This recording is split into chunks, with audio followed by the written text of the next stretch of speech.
आजकल भाई फिल्म धुरंधर के बहुत चर्चे हैं,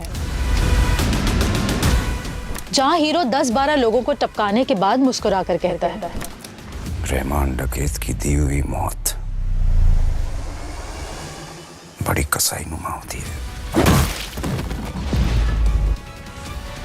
लेकिन काश इंडिया वाले कराची की लियारी में शूट कर लेते तो पता चल जाता कि असल धुरंधर कौन है। यहाँ विलन हाथ में गन पकड़कर डायलॉग नहीं मारता। अगर तुम लोगों के पटाखे खत्म हो गए तो मैं धमाका शुरू करूं।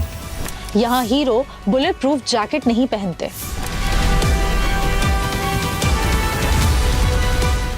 यहाँ रहमान डकैत जैसे किरदार जीप में बैठकर कहते हैं, अगर वोट कहीं और दिया तो अपनी कब्र खुद खोद ले। जब रियासत ने फैसला किया कि बस अब बहुत हो गया, तो चौधरी असलम जैसे असल हीरो को लियारी भेजा गया, जहां शेर की बीवी भी शेरनी है। चौधरी असलम के सामने कोई विलन नहीं था। उसके सामने लियारी गैंग ने औरतों और बच्चे ढाल बनाकर खड़े किए। लियारी की गलियों में ग्रेनेड फेंके जा रहे थे, छतों से रॉकेट लॉन्चर मारे जा रहे थे, गलियों में किलाशनकोव के शेल गिरने की आवाजें थी। फिल्म के दरमियान डायरेक्टर कट तो बोल देता है, लेकिन लियारी में कट सिर्फ तब लगता था जब किसी की जिंदगी खत्म हो जाए। आज हम आपको वो रियल क्राइम स्टोरी सुनाने जाएंगे जिसे सुनकर धुरंधर, पुलिसगिरी, जिला गाजियाबाद इस जैसी सारी फिल्में आपके सामने फ्लॉप होंगी। मैं हूं कोमल अब्बासी और आप देख रहे हैं थिंक क्राइम की एक और थ्रिलिंग एपिसोड।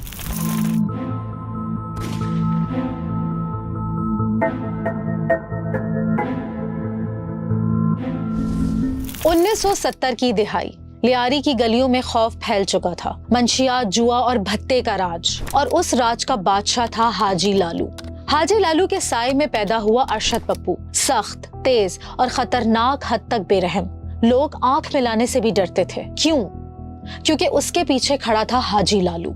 अरशद पप्पू जूं-जूं जवान होता गया, लियारी के चौक, गलियां, मोहल्ले उसके नाम से लरजने लगे। लेकिन पहली बार किसी ने अरशद पप्पू को लियारी में टक्कर दी।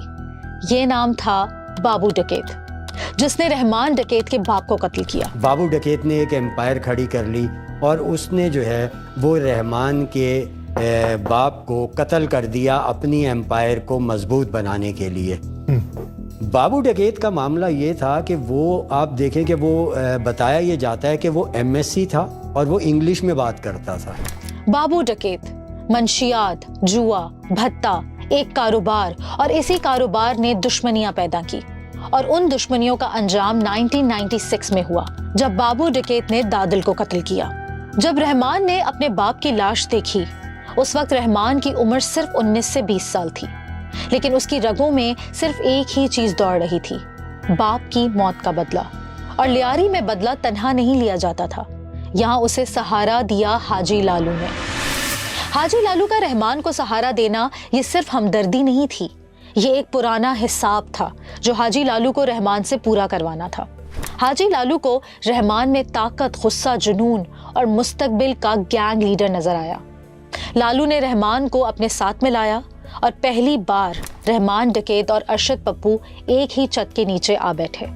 एक दूसरे की ताकत, एक दूसरे का खून और एक दूसरे का बदला, और फिर ये लियारी पर कहर बनकर टूट पड़े। रहमान और उसकी फैमिली ईरानी बलोच थे। रहमान के वालिद का नाम दादा मोहम्मद बलूच था। मुकामी लोगों के मुताबिक दादा मोहम्मद की 3 शादियां थीं और रहमान उनकी तीसरी बीवी की औलाद में से थे। रहमान का बाप लियारी के गैंग वॉर के नतीजे में मारा गया और उसको मारने वाला कोई और नहीं बल्कि बाबू डकैत था।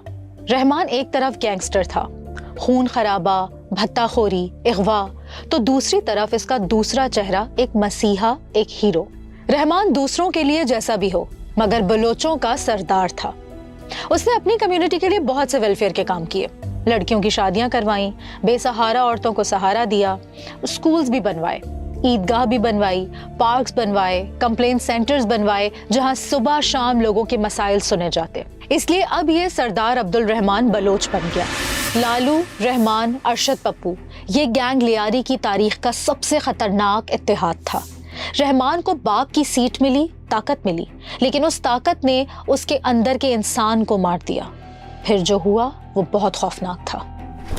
रहमान ने अपनी ही माँ को चाकू से वार करके बेदर्दी से कत्ल कर दिया। क्यों, ये आपको आगे पता चलेगा। लेकिन उससे पहले अरशद पप्पू और रहमान की कहानी का चैप्टर क्लोज कर लेते हैं। हाजी लालू अब बहुत बूढ़ा हो चुका था, यहाँ तक कि वो बिस्तर से उठ भी नहीं पाता था। इसीलिए धंधे के सारे मामलात अब अरशद पप्पू के हाथ आ गए। अरशद पप्पू और रहमान शुरू में तो साथ साथ काम कर रहे थे, मगर रहमान ने तो कुछ और ही दिमाग में सोच रखा था। रहमान अंदर ही अंदर क्या प्लान बना रहा था। खैर, रहमान ने लियारी पर अपना कदम जमाना शुरू किया। भत्ता, अगवा और दुनिया को एक नया अंडरवर्ल्ड डॉन मिल गया। पकोड़ों के ठेले से लेकर बंदरगाह तक बड़े बड़े ताजिर उसके नाम से कांपने लगे। हर माह रहमान के बोलने से पहले भत्ता रहमान की टेबल पर पहुंच जाता। फी कंटेनर, फी दुकान, फी मोहल्ला, अगवा बराए तावान तो उसके घर की खेती थी। रहमान लियारी पर अपने पंजे गाड़ चुका था। 2008 में रहमान ने पीपल्स अमन कमेटी के नाम से तंजीम बनाई, MQM के तर्ज पर।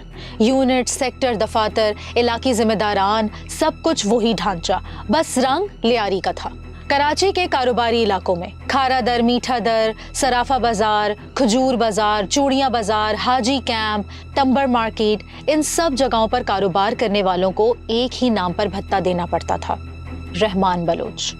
2006 तक रहमान के पास 150 एकड़ जमीन, 33 घर, 34 दुकानें, 12 प्लॉट और ईरान में जायदाद, ये सिर्फ 2006 तक थी। 2008 के बाद ये दौलत दुगनी हो गई। याद है बाबू डकैत? जी हाँ, वही बाबू डकैत जिसने रहमान के बाप को मौत के घाट उतार दिया था। रहमान अब बाप का बदला लेने के लिए बेताब था। 2004 में हमें इतना मिली कि बाबू डकैत जो है पहुंच जा रहे हैं रिश्ते में, तो हम लोग पहले ही बैठ गए वहाँ रास्ते में। जैसे ही वो आया, हम लोगों ने इसके टीटी पिस्टल और पलाशन पोपो से फायरिंग किया। उसमें जो बाबू डकैत और 2 उसके साथी हलाक हो गए थे और 2 राहगीर उसमें जख्मी हो गए थे। बाद में जो हम लोग भी फरार। रहमान ने बाबू डकैत के लोगों को चुन चुन कर मारा जो बाबू डकैत के वफादार थे और ताकतवर भी थे। उन्हें लालच देकर अपने गैंग में शामिल कर लिया। पहले हमारे बच्चे को लेके गया नौशाद बलोच का, वो हबीब जान ने काम के लिए बुलाया, फिर लोगों को देखा, बोला हबीब जान नौशाद को उठा के लेके गया। फिर उन लोगों के पास हम गया, बोला हम काम के लिए, बोला फिर हबीब जान के पास हम गया। हबीब जान बोलते हैं हमारे पास नहीं है। सारा दिन हमारे कमेटी में घूमते रहते थानेों में 3 दिन से। फिर दूसरे दिन ने उसको मार दिया, फेंक दिया नौशाद बलोच को। 4 बहनों को एक लौता भाई था। सबसे अहम बात जो मैं अब बताने लगी हूँ, सुनिएगा। याद है रहमान ने अपनी माँ का कत्ल किया था। असल में रहमान की माँ पर इल्जाम था कि वो बाबू डकैत के साथ नाजायज ताल्लुकात में थी। वही बाबू डकैत जो रहमान के बाप का कातिल था। इसने वो कत्ल इसलिए किया था कि इसकी माँ के जो इसका बाप का कातिल था बाबू डकैत, उसके साथ नाजायज ताल्लुकात। बाबू डकैत के लोग तो पहले ही मर चुके थे, रास्ता साफ हो गया था। अब रहमान ने अपने बाप का बदला इस तरह लिया कि उसने बाबू डकैत की पहचान ही छीन ली। बाबू डकैत की मौत के बाद रहमान अब रहमान डकैत बन चुका था। लियारी में पैसा और पावर सिर्फ उन बहाने से मिलता है। भत्ताखोरी, अगवा बराए तावान, टारगेट किलिंग, डर और खौफ पैदा करने के लिए इंसानी सरों से फुटबॉल खेलना पड़ता है भाई। इन जुराइम से आने वाला पैसा वो दौलत है जिसे बैंक में नहीं रखा जाता, बल्कि बंदूकों के साए में छुपाया जाता है। लेकिन जब पैसा बहुत ज्यादा हो जाए तो वो खुद अपने मालिक को खाने लगता है। यही हुआ रहमान डकैत के साथ। इतना पैसा, इतनी दौलत कि उसे संभालना मुश्किल हो गया। जाहिर है ये गैर कानूनी पैसा किसी बैंक में तो रखवा नहीं सकता था। फिर रहमान डकैत ने एक गलती की। अरशद, ये पैसा तुम्हारे पास एक अमानत है। वक्त आने पर मुझे मेरा पैसा वापस चाहिए। रहमान, बेफिक्र हो जा, तुम्हारा पैसा मेरे पास अमानत है। दोस्ती में दरारें शोर से नहीं पड़ती, दौलत की वजह से पड़ती हैं। रहमान और अरशद पप्पू की दोस्ती में भी यही हुआ। रहमान का पैसा अब अरशद पप्पू के पास था। लियारी में रहमान का असर रसूख बढ़ रहा था। पैसा और दौलत रहमान डकैत के पास, ताकत रहमान डकैत के पास, डंडा और सियासी पावर भी रहमान डकैत के पास। अरशद पप्पू ने सोचा अगर यही रफ्तार रही तो अगला बादशाह वो नहीं, रहमान डकैत होगा। फिर आया वो लम्हा जब हाजी लालू जेल चला गया। अब गैंग का सरबरा कोई नहीं था। अरशद पप्पू गैंग का असली मालिक बन बैठा। अरशद पप्पू बतौर लीडर गैंग पर सख्तियां और हिसाब किताब में हाथ टाइट करने लगा। दूसरी तरफ लियारी में रहमान डकैत का बढ़ता असर रसूख भी अरशद को चुभने लगा। रहमान डकैत को गुस्सा आ गया कि वो ये सख्तियां बर्दाश्त नहीं कर सका। फिर दोनों यानी अरशद पप्पू और रहमान डकैत में दरार पड़ना शुरू हुई। दोस्ती टूटी, गोलियां चली, घर की खवातीन की इज्जतें लूटी गईं और फिर लियारी एक नई जंग में दाखिल हो गया। रहमान डकैत और अरशद पप्पू तो बहुत गहरे दोस्त थे। दोनों में लड़ाई की वजह क्या बनी? क्या अरशद पप्पू ने रहमान डकैत के पैसे खाए थे? क्या अरशद पप्पू को रहमान डकैत का लियारी पर बढ़ता असर रसूख बर्दाश्त नहीं हो रहा था? जो अमानतन इसने उसके पास रखवाई हुई अमाउंट थी, जो 5 करोड़ की अमाउंट थी, वो जब उससे लेने की बात की गई तो उसने देने से इनकार कर दिया। बल्कि ना सिर्फ इनकार किया बल्कि इसको रहमान डकैत को गिरफ्तार भी करवा दिया। दुश्मनी इतनी बढ़ गई थी कि अरशद पप्पू ने एक एक करके रहमान डकैत के साथियों को मारना शुरू कर दिया। पहले रहमान डकैत अरशद पप्पू के साथियों को मार रहा था। अब पावर आते ही अरशद पप्पू रहमान डकैत के साथियों और घर की खवातीन को भी ठिकाने लगाने लगा। इस मारामारी में लियारी की सड़कें खून से भर गईं और रहमान डकैत के लड़के अंडरग्राउंड हो गए। जो बच गए वो मारे गए। इस कश्मकश में एक रोज रहमान अपने अड्डे पर बैठा था। गैंग के लड़के भी मौजूद थे। फोन बजता है। रहमान, तेरा मामू मेरे पास है, बचा सकता है तो बचा ले। पप्पू, बैठकर बात करते हैं, जो कहेगा करूंगा, बस मेरे मामा को छोड़ दे। फैजू मामा उर्फ फिरोज, चाकीवाड़ा का रिहायशी, रहमान डकैत का सबसे मजबूत वफादार, अरशद पप्पू के खिलाफ रहमान डकैत के लिए रीढ़ की हड्डी के बराबर था। उसे मारकर पप्पू ने रहमान डकैत की गैंग वॉर के पूरे ढांचे को तोड़ दिया। इससे ये जाहिर होता है कि रहमान को इसका अंदाजा नहीं था कि इतना सख्त रद्द-ए-अमल भी आ सकता है। उज़ैर बलोच भी ऐसा किरदार है कि जिसने कराची में जुराइम के पहाड़ तोड़े। उस पर तो पूरी एक डॉक्यूमेंट्री बन सकती है। आप सुनना चाहते हैं तो नीचे कमेंट करें। खैर, अभी वापस आते हैं अपने टॉपिक पर। लियारी की गलियों में बारूद, खौफ और सियासत की मिली जुली गैंग वॉर चल रही थी। लियारी की गलियों पर एक ही नाम छाया हुआ था, अरशद पप्पू। मगर उसी साल किस्मत ने अचानक करवट बदली। वो कहते हैं ना, वक्त आने पर बड़े बड़े मुजरिम भी कानून के शिकंजे में आ जाते हैं। अरशद पप्पू भी शिकंजे में फंसने वाला था। हुआ कुछ यूं कि रात के सन्नाटे में पुलिस का छापा पड़ा। एसपी फयाज की कमान में एहलकार एक फ्लैट का दरवाजा तोड़ते हैं। अंदर अरशद पप्पू, जिस पर कत्ल, अगवा, भत्ता, दहशतगर्दी 50 से ज्यादा मुकदमात दर्ज थे। लेकिन पहली बार उसका गुरूर हथकड़ियों में बंधा हुआ था। अरशद पप्पू गिरफ्तार हुआ तो लियारी गैंग कमजोर हो गई। पप्पू की गिरफ्तारी का सीधा फायदा सिर्फ एक शख्स को हुआ। वो नाम था रहमान डकैत। वो खामोशी से लियारी में वापस दाखिल हुआ। इस बार उसके साथ सिर्फ असला नहीं, सियासी सरपरस्ती भी थी। लियारी के लोग समझ चुके थे कि पर्दे के पीछे कुछ और ही चल रहा है। अब आपको ले चलते हैं धुरिंदर मूवी में। बेनजीर की तस्वीर लगाई गई। रहमान डकैत के कैरेक्टर में इंडियन एक्टर की एंट्री दिखाई गई। मगर यहाँ भी डायरेक्टर ने फिल्म में एक भंड मारा है। रहमान डकैत सियासी पार्टी के जुलूसों में स्टेज पर कभी दिखाई ही नहीं दिया। सियासी पार्टी का रहमान डकैत के साथ असल ताल्लुक क्या था, चले आपको बताते हैं। 18 अक्टूबर 2007 शहीद मोहतरमा बेनजीर भुट्टो जलावतनी करके अपने वतन पाकिस्तान लौटी हैं। तो एयरपोर्ट के नजदीक अचानक उनके काफिले पर हमला हो गया। उस फ्लोट के अंदर ये दूसरा धमाका हो गया ना। 150 लोग मारे गए। उसी अफरा तफरी में एक काले रंग की डबल कैबिन गाड़ी तेजी से आगे बढ़ती है। उसमें मौजूद था रहमान डकैत। उसे मोहतरमा बेनजीर की सिक्योरिटी की जिम्मेदारी दी गई थी। रहमान डकैत ने मोहतरमा बेनजीर को महफूज तरीके से बिलावल हाउस पहुंचा दिया। उस दिन लियारी के लोग हैरान थे। एक गैंग का सरगना एक सियासी लीडर की जान बचा रहा था। एक तरफ रहमान डकैत का लियारी में उरूज था और दूसरी तरफ जेल की सलाखें फिर खुली। 2008 में अरशद पप्पू को रिहा कर दिया जाता है। क्यों? क्या उसकी वजह ये थी कि गवाह मुकर गए थे, डर गए थे या फिर गायब हो गए थे? लेकिन लियारी अब पप्पू का इलाका नहीं था। उसने MQM से हाथ मिलाने की कोशिश की, कामयाबी नहीं मिली। MQM लंदन इसके ऊपर हाथ रखना शुरू हो गई थी क्योंकि लियारी पीपल्स पार्टी का गढ़ था। इनकी जानिब से अरशद पप्पू को सपोर्ट की जाती है। अरशद पप्पू इनकी हिमायत ले लेता है और यही अरशद पप्पू की गलती बनती है। कुछ वक्त के बाद अरशद पप्पू भी बुरी तरह मारा गया। ऐसी मौत के इंसान के रोंगटे खड़े हो जाए। क्या आप सुन पाएंगे? अरशद पप्पू को सबसे पहले अगवा किया गया, बुरी तरह तशद्दुद का निशाना बनाया गया, यहाँ तक कि उसका सर काटकर बाजारों में घुमाया गया, फुटबॉल खेला गया, मसाजिद में ऐलान करवाया गया, हमने अपना दुश्मन मार डाला। जी हाँ, लियारी की गलियों में एक डॉन का सर फुटबॉल बन चुका था। लियारी अब जंग का मंजर पेश करने लगा। बच्चे, औरतें, बूढ़े, जवान, बेगुनाह सब इस गैंग वॉर में बिला वजह मारे जाते। हाँ,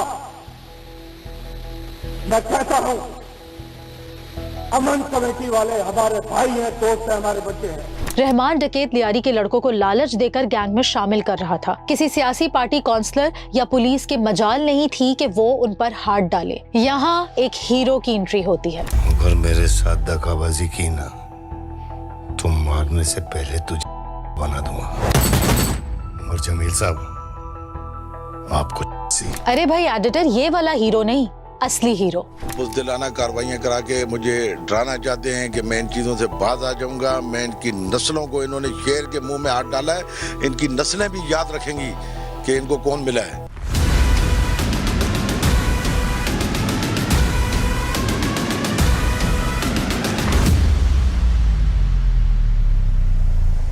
चौधरी असलम 2005 चौधरी असलम को लियारी टास्क फोर्स का चीफ बना दिया गया। रहमान डकैत की गिरफ्तारी के लिए मुखबरों को छोड़ दिया गया।